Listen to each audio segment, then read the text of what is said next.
आणि त्याचा प्रयत्न होता की शेतकऱ्यांच्या ज्या सगळ्या मागण्या आहेत आम्ही मागच्या कॅबिनेटमध्ये पण चर्चा केली. आज माननीय मुख्यमंत्री साहेबांशी सकाळी बोलणं झालं, त्यांनी चर्चा केली आणि त्यांनी सांगितलं, काल तुम्ही ऐकलं असेल आपल्या देशाचे गृहमंत्री आदरणीय अमित शाह यांनी सांगितलं की महाराष्ट्राच्या सरकारच्या मागे पूर्ण ताकदीने जो काही निधी लागेल तो केंद्र शासन आपल्याला महाराष्ट्र सरकारला द्यायला तयार आहे.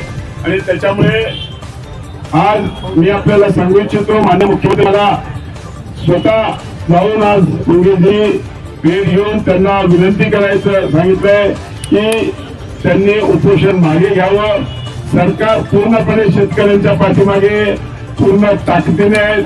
ज्या मागण्या आपण केलेल्या आहेत त्या नक्कीच पूर्णपणे एकदा एक आपल्यापैकी काही लोक आपण अनाथ मुंबईला मुख्यमंत्री साहेबांशी चर्चा करू आणि त्या चर्चेमधून ह्या सगळ्या विषयाला आपण मार्ग काढू.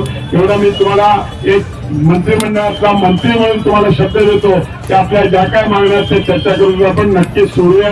या ठिकाणी एवढं सांगतो, केंद्र शासनही आपल्या पाठीमागे पूर्ण ताकदीने आणि राज्याचं मंत्रिमंडळही शेतकऱ्यांच्या पाठीमागे खंबीरपणे सगळे पंचनामे सरसकट करून मागवलेले. ऑलरेडी या सगळ्याचा अहवाल सरकारच्या दरबारी आहे. मॉस्ट व्हॅल्यू उद्याला बैठकीत त्याचा निर्णय निघेल. म्हणून माझी आपल्या सगळ्यांना विनंती, शेतकरी बांधवांना विनंती, आपण मंगेशजी साबळे यांना विनंती करावी की त्यांची तब्येत खराब होणं म्हणजे आपल्यासाठी आपल्या सगळ्यांसाठी बरोबर नाहीये. मी मंगेशजींना विनंती करतो की मंगेशजी आपण माननीय मुख्यमंत्र्यांच्या विनंतीला मान देऊन आणि आम्ही सगळेजण आपल्याला विनंती करायला आलो त्यांच्या बिहाफवर आणि आपल्याला विनंती आहे की आपण उपोषण सोडावं ही माझी आपल्याला विनंती आहे. आपल्या सगळ्या मागण्या चर्चा करून नक्कीच सोडू.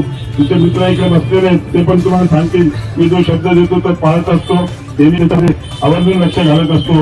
एवढीच आपल्याला विनंती करतो साहेब.